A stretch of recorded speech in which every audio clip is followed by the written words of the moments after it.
Hi, I'm Nomi, and welcome to my podcast, Because I Love My Body. I'm so excited to bring you this podcast, where we'll be exploring the world of boudoir photography, talking about body awareness, self-empowerment, and so much more. I started my boudoir photography business in 2016 after realizing that my work in the fashion and entertainment photography industry didn't align with my true understanding of womanhood and beauty.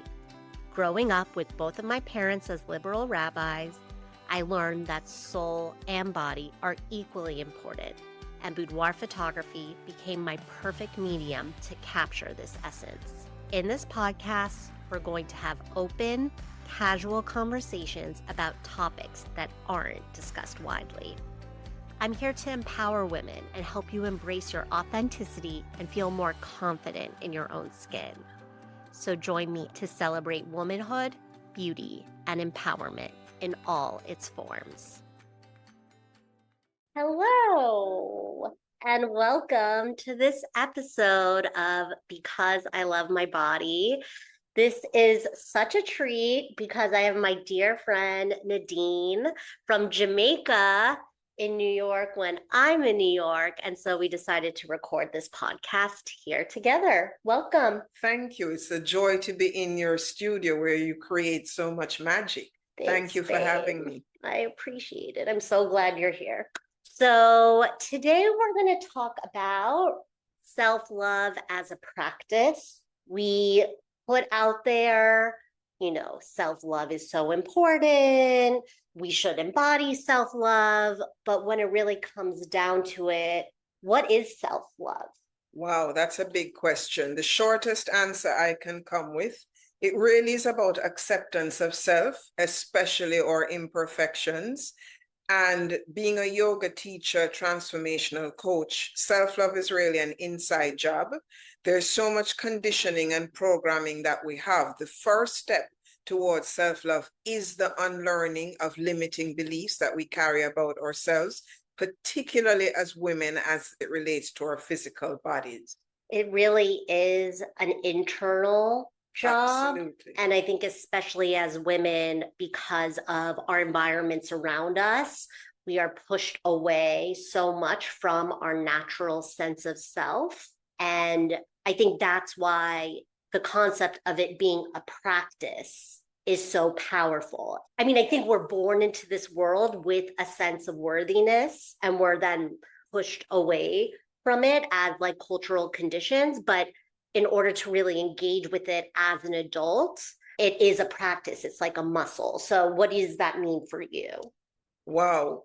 I loved what you said about being born with it, because children are completely confident, embodied, and in themselves. And what I love about kids is that they tell you things exactly as they are. They don't like you. They know if they love you, you know. And so we then enter the world and we start to grow up. We start to live according to societal means or peer groups, etc. And then we get to a point, it happens earlier than others for some it's later, some crisis, where all of a sudden you don't know who you are because you've been trying to be all things to all people. And usually it's a crisis, be it the death of someone, children leaving the home, marriage, divorce, you name it. The wake up, as I call it, the age of grief, where you have to look at who have I been? What I am feeling is not in alignment with myself. And so I'm ready to change this. And that's where the practice comes in. It's tiny steps. We get up every morning and brush our teeth. We can add a tiny step by just looking yourself in the mirror and going, I love you. That's one tiny step. It takes less than 3 seconds. What are ways, if we feel so disconnected from self-love, what is a way to engage in it? Like, let's say someone's listening to this and they're just like, I do not feel self-love. I feel overwhelmed with the weight of whatever is going on. What's a good first step? Excellent question. Well, for me, it's being in the body. And, in your line of work, you're working with the physical body. And I have immense compassion for those of us who have lost touch with our physical bodies, or we're not in love with our physical bodies. And it can be a simple question as saying to your body, Body, how are you feeling today? What shall I feed you today? What color do you choose to wear? So deepening and enhancing that relationship with your body. I give a personal example. I grew up as a very overweight child. I weighed nearly 200 pounds. I was called disco dumpling. I was constantly teased. To this day, at the ripe old age that I'm not going to tell you, I go into stores and I take up clothing that's one size at least bigger than I am. Yeah. So it's unlearning and really just getting in touch with the body. It starts with the body. It starts with the heart. We spend so much time in our heads because our education system, all of that, we glorify intellect and disintuition. We kind of need to be doing the reverse. Our lives depend on it, particularly as women. I feel like that's what's hard about it, is that everything that surrounds living day-to-day life is about not paying attention to the body. And I think that sometimes that question of body, how are you feeling, can feel so unnatural to people because we're so deconditioned from it. So let's say someone's like, okay, I'm going to ask my body how it's feeling. What do you do from there? You mean once the body has spoken to you? Well, the first thing you want to do is listen. So you have to slow things down to hear it. Now, I'm a huge advocate of meditation. It's not for everyone, but everyone has 60 seconds where you can just sit. And sometimes that even means leaning into the discomfort. When we hear something, where do we first feel it in our bodies? So if you say to me, Nadine, you're beautiful, or I go, Nomi, you're gorgeous, where do you first feel that in your body?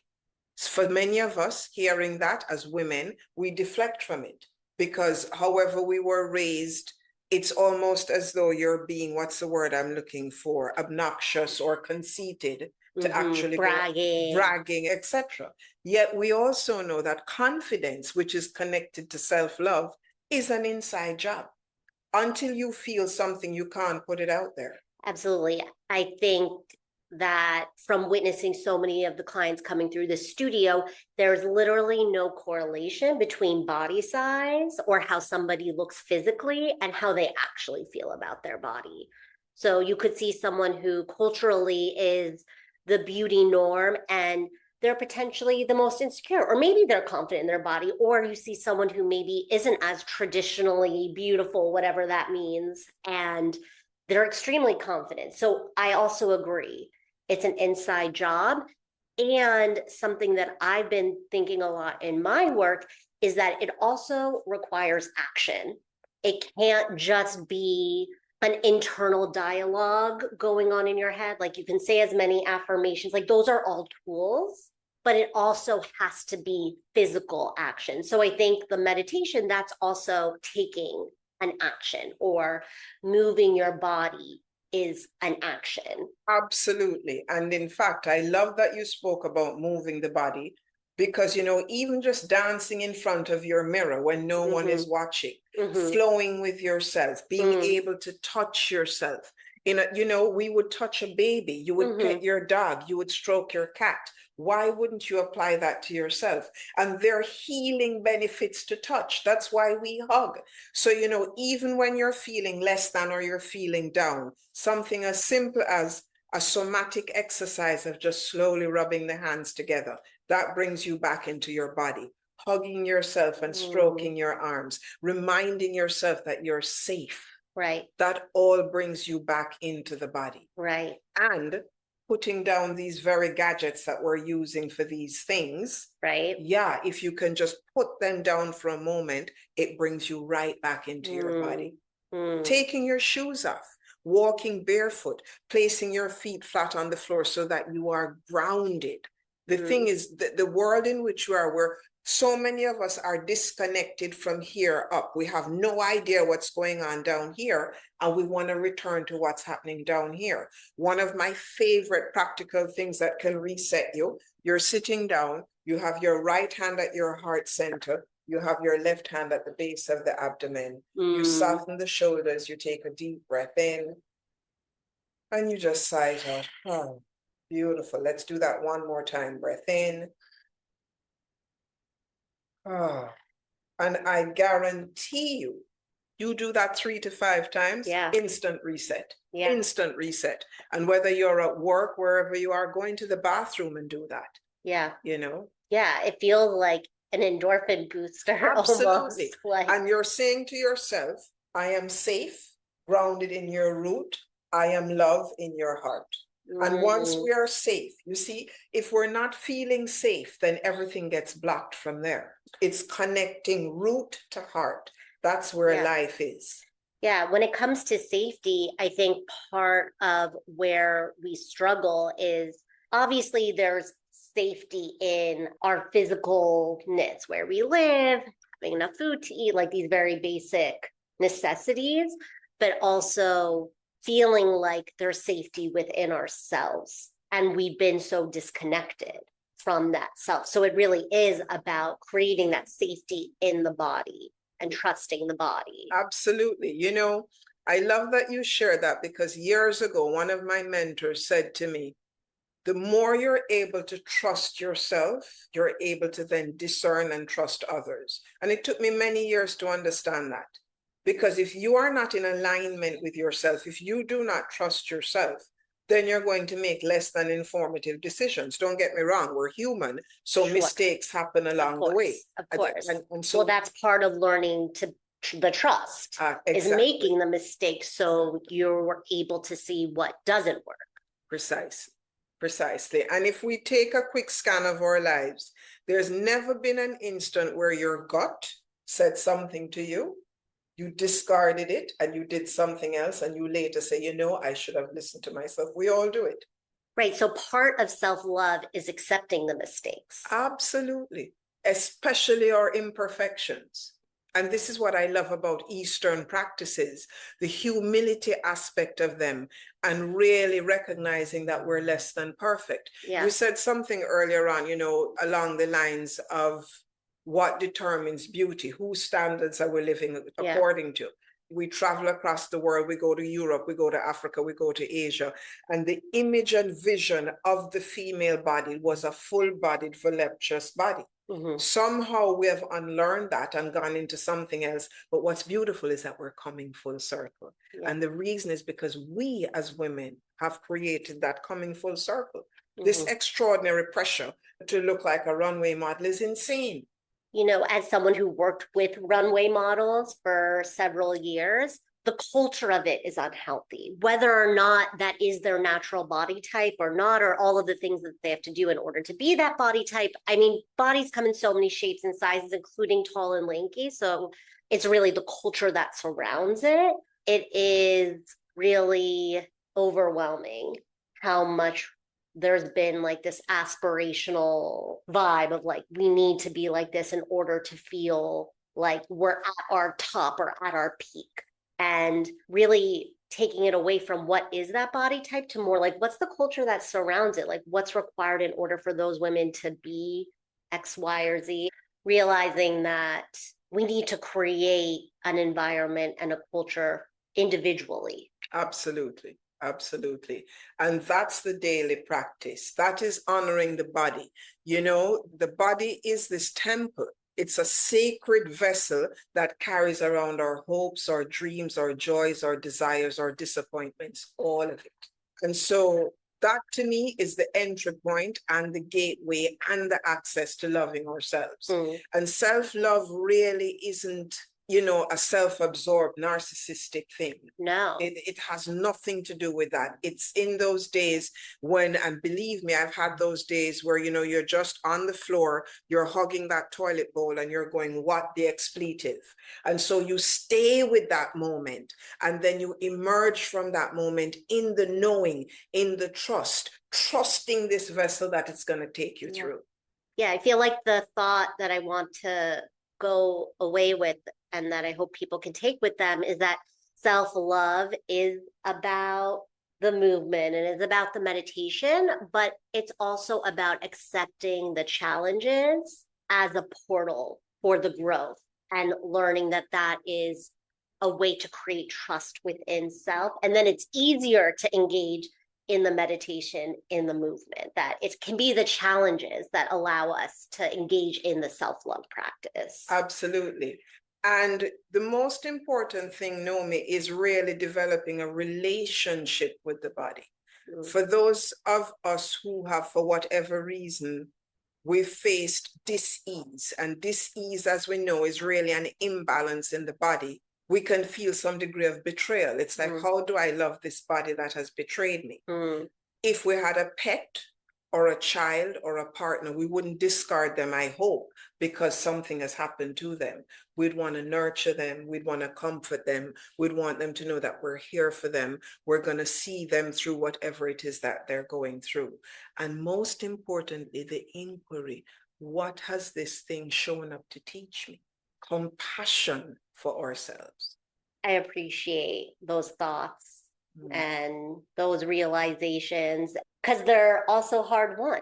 Those are lessons and those are understandings that don't necessarily come from all of the easeful moments. It isn't. I agree with you 2000%. And I'm glad that you said that. And it perhaps sounds very sobering, but the reality is that life is not a walk in the park. Sometimes we're in the park. Sometimes we're in the dungeons. We know when we're in the park because we've been in the dungeons. We know when we're in the dungeons because we've been in the park. And so we want to be able to establish some degree of balance and equanimity. And that's where the compassion piece is so important. Absolutely. Nadine, what are the best ways for everyone, and especially women, because you do such amazing healing work with women? I've been so grateful to be a part of learning your teaching. So definitely going to share your Instagram so people can connect with you that way. You do new moon workshops, you do full moon workshops online. You can be anywhere in the world, and there are women from literally all over the world who join you. What are other ways that people can get excited to connect with you and continue to learn and grow with you? Thank you for that question. Well, of course, sign up for my newsletter on universalempress.com, where I update various programs I have. I run retreats all over the world. There are retreats in Mexico, retreats in Jamaica.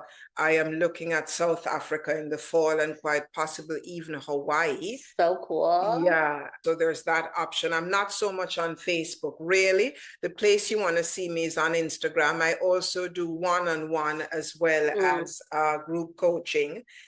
And one of the things that I'm launching this year is a day with me. Come to Jamaica. If you can't get to Jamaica, you can see us in Jamaica. If you can't get to Jamaica, I can come to New York. I go to Miami, and it's a day-long program, which is very powerful. I love that. I'm excited to hear and to follow and be a part of your work from here on, as I've been and continue to be. And I'm excited for all of the people listening who will get to engage in your work as well. So thank you for chatting to me about self-love and talking about it in both a tangential way, what are the physical things that we can do, and also how to engage with it in our hearts. So beautiful. And thank you for this opportunity and for the important work that you do. I mean, I am here as a result. I can still remember our first shoot. Yeah, we've done a boudoir shoot. Yeah, we've done a boudoir shoot, and I would have liked to have thought I was pretty self-expressed. And I learned so much about myself in that process. In fact, I would say it was pivotal in sort of opening me up to the softer side of me. So thank you for that. It's my honor and pleasure that we can both share our magic with one another. Absolutely. Thank you so much for tuning in to this episode of Because I Love My Body. I hope you enjoyed it. If you did, I'd really appreciate it if you could rate the show 5 stars, subscribe, and share it with a friend who might love it too. I'll talk to you again next week.